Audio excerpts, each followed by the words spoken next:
Hello guys, Assalamualaikum. I hope you are really well and good, and this is me Abdishkur. Welcome back to me to react with new brand reactions video.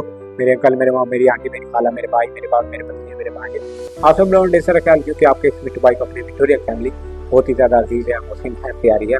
आज हम video देखने जा रहे हैं Pakistani public reactions का है, और video का जो टाइटल है वो है इंडिया से पानी चाहिए, 18 पीपल डाइड इन फ्लड, और dam build instead of bag for water, और पाकिस्तानी पब्लिक रिएक्शन। ये मैं इसलिए कह रहा हूँ कि पाकिस्तान और इंडिया की सरहदी कसूदगी को लेकर इंडिया ने जो हमारा पानी बंद कर दिया था, सिंध टैप जो एक साथ माहिदा था पाकिस्तान का, वो ख़त्म किया था, ठीक है। और उस पर पाकिस्तान जो है वो बार बार ये कह रहा था कि हमारा पानी खोल दो, अगर आप लोग हमारा पानी नहीं खोलते तो हम ये जारी जो जंग जो है वो जारी रखेंगे, हम अगर आप लोग हमारा पानी नहीं छोड़ेंगे तो हम इसको एक्ट ऑफ वार समझेंगे। ये पाकिस्तान के तर्जुमान का कहना था, ठीक है, DGISPR चौधरी मोहम्मद शरीफ का ये कहना था। लेकिन दूसरी तरफ हो ये रहा है कि सवात में एक हैवी फ्लड में एक फैमिली जो है वो 18 लोगों से आग हो गई है, ठीक है।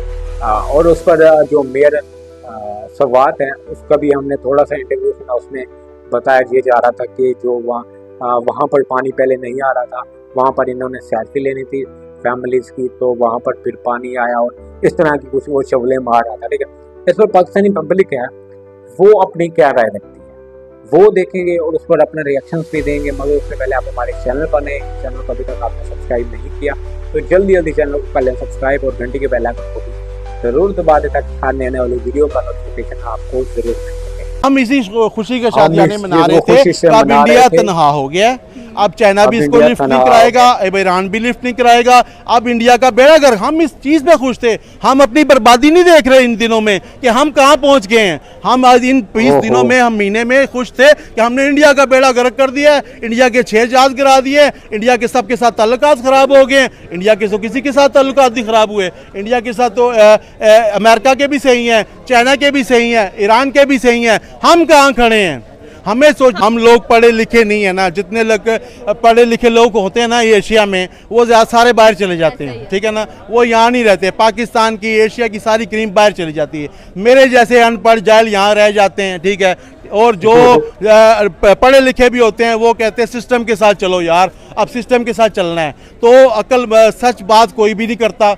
मैं तो इसलिए इतना बोल रहा हूँ कि मेरा ना आगे है ना कोई पीछे है, मैं डरता नहीं हूँ, मैं बोलता हूँ, सच बोलता हूँ। यही तो हमारे हुक्मरान चाहते नहीं है कि ये अगर बदल गए तो फिर हमारे मज़ारे कौन आएगा, हमारी ज़मीनें कौन सैराब करेगा, हमारे काम कौन करेगा, फिर तो सब कुछ खुशहाल हो जाएंगे ना। तो हमारे हुक्मरान नहीं चाहते कि हमारी सारी अवाम खुशहाल हो जाए। ज़ाहिर खुशहाल होगी तो फिर ये इनको राइट्स का भी पता चलेगा, अपने सब चीज़ें को पता चलेगा। जैसे इमरान खान ने लोगों को शऊर दिया बकौल, ठीक है, उन लोगों को जगाया और अब उसको कैद कर दिया, ठीक है। अब वो कहते हैं कि इमरान खान ने अवाम को बिगाड़ दिया है, न्यू यंग जनरेशन को बिगाड़ दिया है। तो भाई आज नहीं बढ़ेगा तो कल बढ़ेगा। पाक भारत की बात करें तो भाई कुछ समझ ही नहीं आ रही है कि ये सिचुएशंस किस तरफ जा रही हैं। अभी देखिए रिसेंटली एससीओ के अंदर रजत नाथ सिंह ने बोला कि भाई हम ये एससीओ डॉक्यूमेंट साइन नहीं करेंगे क्योंकि पहलगाम अटैक मेंशन नहीं किया गया इसके अंदर। और ये एक बड़ी अलार्मिंग सिचुएशन भी हमें नज़र आती है कि जहाँ पर इंडिया पाकिस्तान होता है वहाँ पर कोई ना कोई घटना घट जाती है। अभी रिसेंटली बात करेंगे कि अमित शाह ने कहा कि भाई आप जो मर्जी कर लें, हम जो पानी है उसकी सस्पेंशन को ख़त्म नहीं करेंगे और इंडस वाटर ट्रीटी कभी भी रिस्टोर नहीं हो सकती है। फिर एक स्टेटमेंट आया कि भाई आप काउंटर टेररिज्म को प्रमोट ना करें, आप दहशतगर्दी को प्रमोट ना करें, तो हम पानी अभी के अभी ही खोल देते हैं। तो सर इसमें क्या कहना चाहते हैं कि पानी की सिचुएशन सिंध की आप हालत देख रहे हैं कि कैसी नज़र आ रही है हम लोगों को, और स्पेशली अगर सिंध के सूबे की बात करें तो वहाँ पर भी रिसेंटली बिलावल भुट्टो का भी स्टेटमेंट सामने आया है कि भाई आप अगर पानी नहीं खोलेंगे तो हमें लाजमी जंग करना पड़ेगी और पानी पर ही ये जंग हम लोगों को नज़र आएगी। तो इस पर आपका क्या रिव्यू है, क्या कहना चाहते हैं कि पानी की जंग होने वाली है, इंडिया पाकिस्तान कहाँ पर जा रहा है? क्योंकि मुद्दे बड़े से बड़े फैलते जा रहे हैं, कभी एससीओ की मीटिंग्स में मुद्दे फैल जाते हैं, कभी कोई और जंग शुरू हो जाती है। अस्सलाम वालेकुम, मैं बहुत दिनों के बाद इस चैनल पे आया हूं। बात यह है कि इंडिया वाले जो कह रहे हैं बिल्कुल सही कह रहे हैं कि भाई देखें कोई भी हमारा मसला तो है ना, ठीक है, वो कह रहे हैं कि आप टेररिस्ट ना करें। तो मैंने पहले भी एक चैनल में कहा था, हम क्यों नहीं एक दफ़ा बैठ के क्लियर करते हिंदुस्तान को कि हम टेररिस्ट नहीं करते, हमारी तरफ से कोई नहीं आता। वो आपके पास कोई प्रूफ है तो इसका को साबित करें, ठीक है। अब ये कभी वो कहते हैं कि हम पाकिस्तानी कहते हैं कि इंडिया ने हमारे मुल्क में ये अटैक करवा दिए हैं, जैसे कोयटा में धमाके हुए थे, हम राह का नाम लेते हैं, वो हमारा नाम लेते हैं। ये कब तक चलेगा? 70-75 सालों से यही चल रहा है दोनों मुल्कों में कि इंडिया ने ये कर दिया है, पाकिस्तान कहता है इंडिया ने कर दिया है, वो कहते हैं इन्होंने कर दिया है। तो एक जब दोस्ती तभी होगी जब ही हमारा पानी खुलेगा। हमें पानी की तो वैसे ज़रूरत नहीं है इतनी, पानी बहुत ज़रूरी चीज़ है, मगर पानी के बगैर भी हमारा निज़ाम चल रहा है। हमें ज़्यादा पानी से भी ज़्यादा ट्रेड की ज़रूरत है, हिंदुस्तान से ट्रेड की ज़रूरत है, ठीक है। सब्जियां, अजनास और भी बहुत चीज़ों की ज़रूरत है, और हिंदुस्तान को तो हज़ारों तरफ से चीज़ें आ जाती हैं, मगर पाकिस्तान के पास 2-3 ही बॉर्डर हैं, एक इंडिया का करीब पड़ता है। अगर इंडिया से ट्रेड होगी, इंडिया से दोस्ती होगी तो पाकिस्तान फलेगा फूलेगा।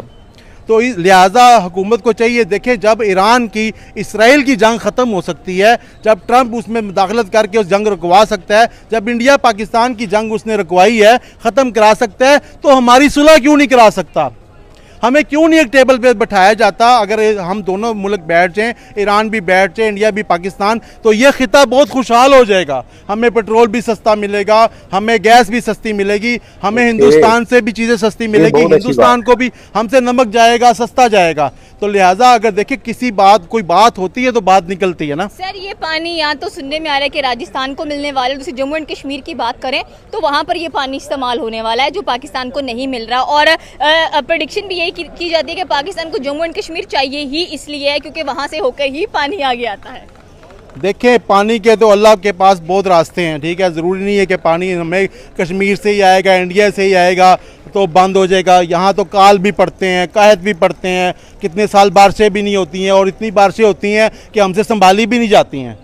मेन मसला है हमारे मुल्क में ना डैम बने हैं आज तक, ठीक है ना। अगर हमारे पास डैम बने होते तो आज हमें इंडिया धमकी ना देता, हमें उनके पानी की ज़रूरत ही नहीं थी। हमारी तो अपना पानी इतना जो सिंध में चला जाता है, समुंदर में ज़ाया हो जाता है, हमारी फसलें तबाह कर देता है। हमारा अभी 2 दिन पहले दरिया सिंध में, ये कल की बात है कि फैमिली बैठी हुई थी, दरिया चढ़ा और 18 लोग ले गया, ठीक है। लिहाजा हम क्यों नहीं पानी को जगह जगह स्टॉक करते, क्यों नहीं उससे डैम बनाते, क्यों नहीं सस्ती बिजली बनाते? हम कब तक ये इल्ज़ाम देते रहेंगे कि हिंदुस्तान हमारा पानी बंद कर रहा है, हम उससे जंग करें? कि यार अभी अगर हमारा भी बस चलता ना, हमारे पास इंडिया का पानी होता, हमारे हाथ में इंडिया के दरिया होते, कसम से हमने भी एक दरिया उधर एक बूंद पानी नहीं जाने देना था।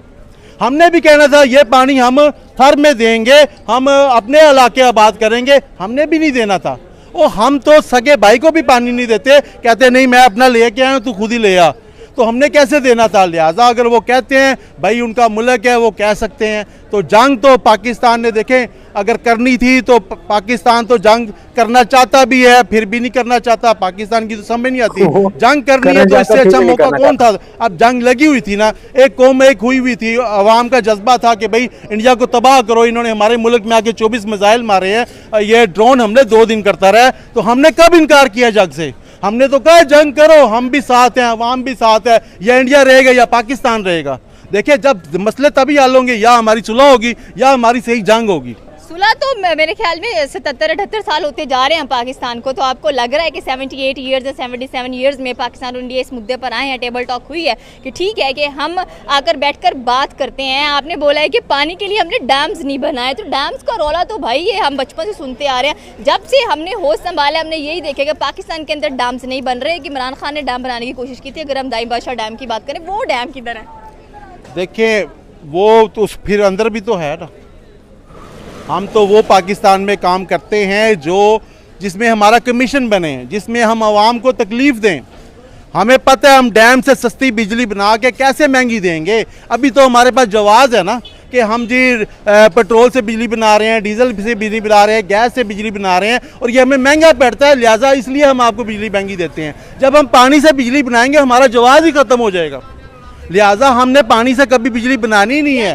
बुराई तो यहाँ बस रही है, फिर हम किसी दूसरे को क्यों पॉइंट आउट करते रहते हैं कि भाई पानी खोल दो, जंग कर देंगे, ये कर देंगे, वो कर देंगे। भाई अपने आप को सेट आउट करो। पाकिस्तानी अवाम बोले कि भाई हमें डैम्स की ज़रूरत है, अभी बरसात का मौसम शुरू होने वाला है, इतना पानी कहाँ जाना है। देखिए, डैम पाकिस्तान में जो बने थे ना, अयूब के दौर में बन गए थे। अयूब के दौर में कालाबाग भी डैम बनना था, वो आज तक नहीं बना, ठीक है। उसके बाद मुशर्रफ पे बड़ी उम्मीदें थी कि आर्मी का होल्ड था, मुशर्रफ कालाबाग डैम बनाएगा, ठीक है। और भी बहुत सारे डैम बनाए गए, मगर उसने भी नहीं बनाए। फिर चीफ जस्टिस ने कहा जी मैं बनाऊंगा, मैं वहाँ झुग्गी डालूंगा और वहीं बैठूंगा, डैम बनाऊंगा, उसने भी नहीं बनाए।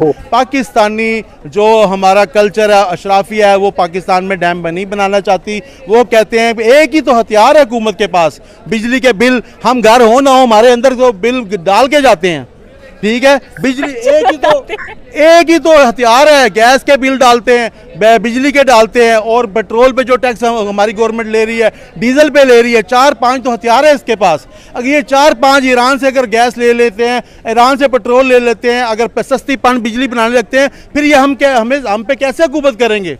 फिर तो ये नहीं कर सकते। हमारे पास जब वाफर चीज़ आती है मंडी में, उस चीज़ का रेट गिर जाता है। अभी भिंडी आई थी ना ज़्यादा, 1 रुपये किलो बिक गई थी, भैंसों ने खाई है, पहले वो 400 रुपये किलो थी। तो लिहाजा हम ज़्यादा चीज़ इसीलिए नहीं बनाते कि हम बाहर से लें और उस पर बोलें जी इस पर बड़ा टैक्स लग गया है, और हम गाड़ियाँ भी नहीं बनाते। पाकिस्तान का आवे का आवाब बिगड़ा हुआ है, और खुदारा इतना हमें हिंदुस्तान ने नुकसान नहीं पहुँचाया जितना हमें हमारे सियासतदानों ने नुकसान पहुँचाया है। बिल्कुल जी, इतना नुकसान हमें हमारे पड़ोसी मुल्क इंडिया ने नहीं पहुंचाया जितना हमारे सियासतदानों ने हमें 70 साल में पहुंचाया है। बिल्कुल अब हमारे सियासतदानों को ये सोचना चाहिए कि हमें जो चीज़ें हैं उन चीज़ों को सस्ता कैसे कर रहे हैं। और ऐसे ही होता है जब हमारी मंडियों में जब कोई सब्सिडी आती है, वो ज़्यादा वाफर मकदार में आती है, तो उसका रेट बहुत कम हो जाता है। तो सेम इसी तरह जब हमारे पास चीज़ें ज़्यादा होंगी तो उसका रेट कम होगा। तो हमारे सियासतदान यही सोचते हैं कि अगर हम चीज़ों को वाफर करेंगे तो उसका रेट बड़े कम होगा, तो हमें कमीशन नहीं मिलेगा। तो लिहाजा हमें ये सब कुछ नहीं सोचना चाहिए। अगर हम डैम बनाएंगे तो फिर बिजली का रेट कम होगा, और जब बिजली का रेट कम होगा तो हमारे सियासतदानों के पास कमीशन नहीं बचेगा। तो वो इसलिए ये सोचते नहीं है, वो डीजल और पेट्रोल पर ही जो है वो बिजली बनाने पर प्रीफर करते हैं, बजाय इसके कि वो जो डैम से बिजली बनाए, पानी से बिजली बनाएगा, इस पर नहीं सोचते। तो ज़्यादातर इसी ही चीज़ पर फोकस किया गया कि हमने 70 सालों में क्या किया, और हमारी गवर्नमेंट जो है, हमारे जो पॉलिटिशियंस हैं वो क्या कर रहे हैं, इस चीज़ पर गौर किया गया, इस चीज़ पर फोकस किया गया हमारी वीडियो पर। जबकि हमारी वीडियो थी वो जो 18 लोग मरे हैं, 18 लोगों की डेथ हुई है एक हैवी फ्लड की वजह से। और वो फ्लड क्यों हुआ, ठीक है, क्या हमारी इंतज़ामिया के पास इस तरह की कोई सहूलियात नहीं थी? क्या हमारी इंतज़ामिया उस पर काबू नहीं पा सकी, और वो 1.5-2 घंटे तक इंतज़ार करते रहे कि उन्हें रेस्क्यू कर लिया जाएगा, लेकिन ऐसा ना किया गया? इसके लिए जिम्मेदार कौन है, कौन जिम्मेदार है? इस पर बात की जाए, इस पर बहस की जाए, इस पर डायलॉग किया जाए, इस पर इस मुद्दे को नेशनल इशू बनाया जाए। कब तक आखिर हमारे सियासतदान जो है, हमारे पॉलिटिशियंस हैं, वो वहाँ पर इस तरह की गैर जानबदाराना एक्टिविटीज़ करते रहेंगे? कब तक इस पर एक्शन होना चाहिए? मुझे दीजिए इजाज़त। अपना एक वीडियो वाला पर रखें। ख्याल।